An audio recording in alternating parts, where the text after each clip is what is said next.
Hi guys, we're on chapter 11 and it's called perjury. Perjury is purposely telling a lie in a court of law after taking an oath to tell the truth and only the truth. Ooh, who's going to lie in the case? Let's find out.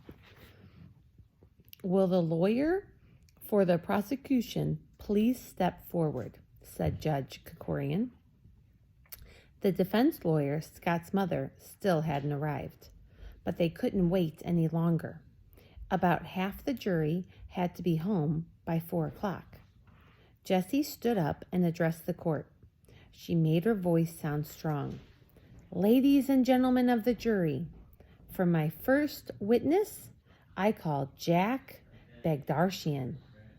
Jack walked up to the podium, and David told him to put his right hand over his heart and raise his left hand in the air. Do you swear to tell the truth, the whole truth, and nothing but the truth? Asked David. I do, said Jack, standing straight as a pole. You may proceed, said David, turning to Jessie. Jessie walked up to Jack. Mr. Bagdarshian, she said, where were you on the day of Sunday, September 5th? What do you mean? Asked Jack. Is that the day Scott stole the money? Hey, I didn't steal the money, yelled Scott. Says you, shouted Malik, and everyone began yelling. Call for order, Jessie hissed at David, who was just standing there watching it all like it was a movie on television. David shuffled through his index cards until he found the right one. Then he banged the wooden gavel on the block of wood. Order in the court! Order in the court! If you're not quiet, I will hold you in. He looked more closely at his card. Contempt! David waved the card and added, that means you'll get sent home. And when you come to school on Monday, we won't tell you what happened either. Everybody got really quiet then. Jessie turned to her witness again. September 5th was the day everyone went to your house to swim, she said. Can you tell the court what you remember about that day? So Jack told the story. They'd all been playing basketball on the playground. Evan and Jack and Paul and Ryan and Kevin and Malik. But it was really hot, and they decided they wanted to swim at Jack's house. So Jack had gone home to ask his mom if it was okay. And when he came back to the playground, Scott was there too.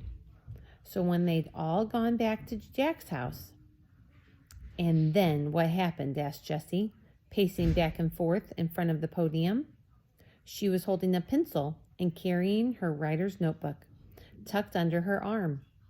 It made her feel more official. We played pool basketball, said Jack. I've got one of those floating hoops, so we just goofed around and stuff. Did Evan swim in his own bathing suit, or did he borrow one from you? Asked Jessie. I think he borrowed one, said Jack. Yeah, I'm pretty sure he did. And so did Scott. So both Evan and Scott changed into borrowed bathing suits at your house. Is that correct? Yep, said Jack, bobbing his head up and down. And where did they put their regular clothes when they went swimming? Asked Jessie, pointing her finger at Jack so that the jury would know she was getting to the good part. In my room, I guess. That's where everyone puts their shoes and socks and stuff at my house, because if you leave anything downstairs, the dog gets it. So let me be clear on this point, said Jessie, standing directly in front of Jack. Evan's shorts and whatever was in his pockets were in your room. And Scott's shorts and whatever was in his pockets were also in your room. Is that correct? Yeah, I already said that. Jessie turned to the jury. I just want to make sure that everyone knows that fact. Evan's and Scott's shorts were in the same room. She turned back to Jack. One more question for you, Mr. Bagdastian. Did anyone get out of the pool and go inside? Well, sure, said Jack, laughing. I mean, geez, we were drinking like 10 gallons of lemonade and eating watermelon slices. You can't hold that in forever." The courtroom busted into laughter, but David banged his gavel so loudly that everyone quieted right down. Nobody wanted to get sent home before there was a verdict.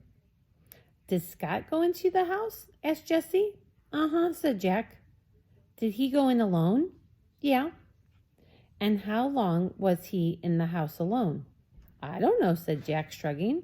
"Long enough to run upstairs and steal an envelope filled with money out of Evan Short's?" asked Jessie. "Sure," said Jack. "He was in there for a while, and I know he went into my room because he came down dressed." "Dressed?" asked Jessie. "Why did he do that?" "He said he had to go right away." "But did he say why?" "No, just said he had to go." "Did he leave in a hurry?" "You should have seen him. He went tearing out of there. I don't think he even had both shoes on when he left." "I don't suppose you happened to check his pockets before he left, did you?" No," said Jack. "Too bad," muttered Evan. Jessie looked over at his brother. He didn't look happy. "That will be all," said Jessie. "The witness is excused," said David in his serious judge voice. And when Jack didn't move, he added, "You may step down." "Step down?" asked Jack, looking at the ground. "You may go back to the witness area," said David, and he gave Jack a look that made Jack close his mouth and do whatever he was told. Jessie called up the witnesses one by one, and each boy said the same thing. Scott had gone into the house to use the bathroom, came out a while later dressed, and then rushed out the door. Hearing the story 5 times made it seem like it was the absolute truth. Jessie was feeling good, so good she decided to call Evan to the stand. She hadn't planned out any questions to ask him, but that didn't matter. Everyone liked Evan, and Jessie knew it was a good strategy to put a likable witness on the stand. But when she said, "For my next witness, I call Evan Tresky to the stand," Evan shot her a furious look. He walked up to the judge's podium like he was walking to the gallows. When he turned to face the court, he had both thumbs hooked in his back pockets, and his shoulders were hunched forward. What was wrong, thought Jessie. They were going to win. "Mr. Tresky," Jessie began, "can you please tell the court where you were on the afternoon of September 5th? "We already know that," shouted Taffy Morgan, who was sitting in the second row of the jury box. "Ask him something different." "Yeah," shouted Tessa James from the audience. "Ask him where he got all the money from." "That's what I want to know." Ben Lesser shouted out the same thing. "Ask him that." And Nina Lee echoed, "Yeah, ask him that." Slowly, Jessie felt her face turning hot. That was the last question she wanted to ask Evan while he was on the stand.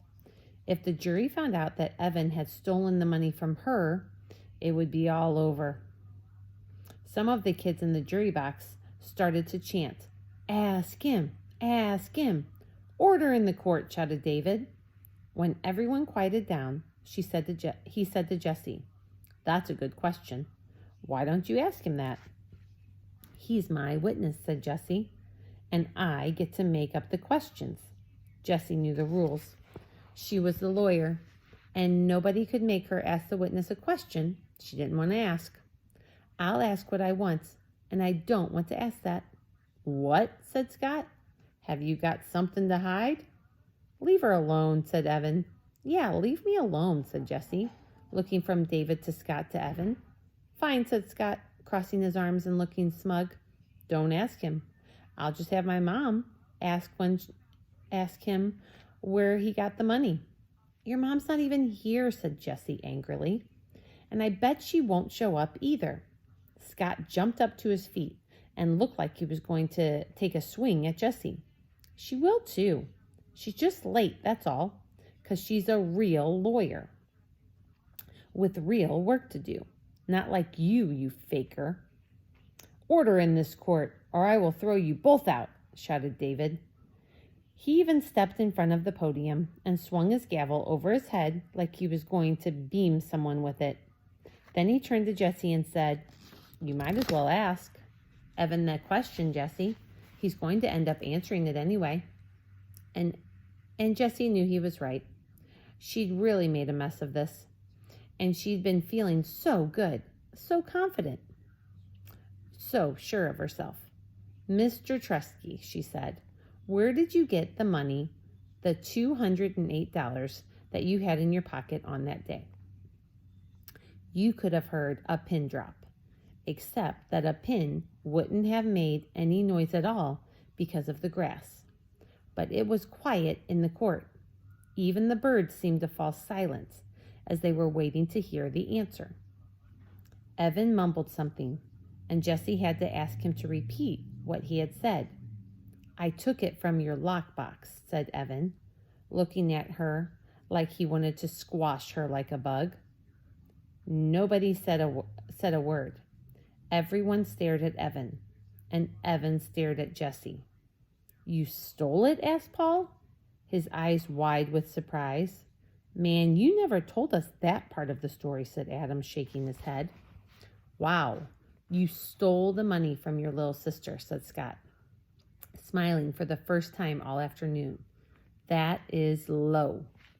Jessie looked down at the ground. She knew that Evan was staring at her with a look that said, "I wish you'd never been born." "Excuse me," said a voice from the audience. Jessie turned. It was Megan, and she was raising her hand like she was in class. "The bench recognizes Megan Moriarty," said David. "The bench can't recognize someone from the audience," said Jessie. "The audience isn't allowed to talk during the trial. This is all wrong." "Well," said David, "I'm the judge, so I get to decide." "Megan." "Was that my money too?" Megan asked. She looked straight at Evan. "Was half of that $208 mine from the lemonade stand?" Jesse's mouth fell open, but no sound came out. Evan dropped his head into his hands. Things were coming out of this trial that Jesse had never expected to come out, like the fact that Evan had stolen the money from Jesse before Scott stole the money from Evan, or the fact that half the money he'd lost had been Megan's money. And just because Evan had planned to return the money to Jesse a day later, and she'd forgiven him for taking it in the first place, and just because Jesse and Evan had worked really hard to earn back all of Megan's money so that she'd never known it was lost, those facts didn't seem to matter much at all. In the eyes of everyone, it looked like Evan was a thief, a lying thief. All of a sudden, words started to fly out of Jesse's mouth. "He didn't steal it," she said. I told him to take the money. I gave it to him for safekeeping. He didn't steal it." Jesse turned to Megan. "It's my fault your money got stolen." Evan looked at her. Megan looked at her. Scott looked at her. Everyone in the courtroom stared at Jesse. And all Jesse could think was that she had just told a lie in court. And everyone knew it. Did you think Jesse was going to be the one to lie about that? That's interesting. So that's the end of chapter 11. Chapter 12 will be next. The Sixth Amendment. Talk to you later. Bye.